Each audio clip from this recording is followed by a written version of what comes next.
আসসালামু আলাইকুম। ষষ্ঠ গণবিজ্ঞপ্তির সুপারিশ নিয়ে যা জানালেন এনটিআরসির নতুন চেয়ারম্যান, বিস্তারিত জানতে সম্পূর্ণ ভিডিওটি মনোযোগ সহকারে দেখুন, কেননা এটি একটি গুরুত্বপূর্ণ নিউজ হতে যাচ্ছে। তার আগে অবশ্যই আমাদের চ্যানেলটি সাবস্ক্রাইব করে পাশে থাকা বেল বাটনটি অন করে রাখবেন। বেসরকারি শিক্ষা প্রতিষ্ঠানে 1.5 লাখের বেশি শিক্ষক নিয়োগের সুপারিশ দ্রুত সময়ের মধ্যে করা হবে। আমরা আমাদের কাজ শেষ করেছি, বিষয়টি এখন টেলিটক দেখছে। টেলিটকের কাজ শেষ হওয়ার পরপরেই নিয়োগ সুপারিশ করা হবে। বুধবার 6 আগস্ট আলাপকালে এসব কথা জানান বেসরকারি শিক্ষক নিবন্ধন ও প্রত্যয়ন কর্তৃপক্ষের এনটিআরসি নতুন চেয়ারম্যান আমিনুল ইসলাম।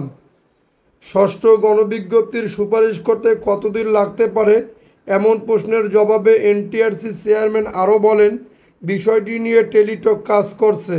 ষষ্ঠ গণবিজ্ঞপ্তির সুপারিশ করতে 5 থেকে 7 কর্মদিবস সময় লাগতে পারে।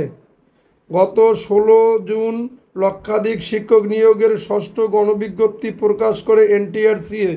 এই গণবিজ্ঞপ্তিতে আবেদন গ্রহণ শুরু হয় গত 22 জুন, যা চলে 10 জুলাই রাত 12টা পর্যন্ত। আবেদন ফি জমা দেওয়ার শেষ সময় নির্ধারণ করা ছিল 13 জুলাই রাত 11টা 59 মিনিট পর্যন্ত। এনটিআরসি সূত্রে জানা গেছে, এই গণবিজ্ঞপ্তিতে 57,000-এর বেশি প্রার্থী আবেদন করেছেন।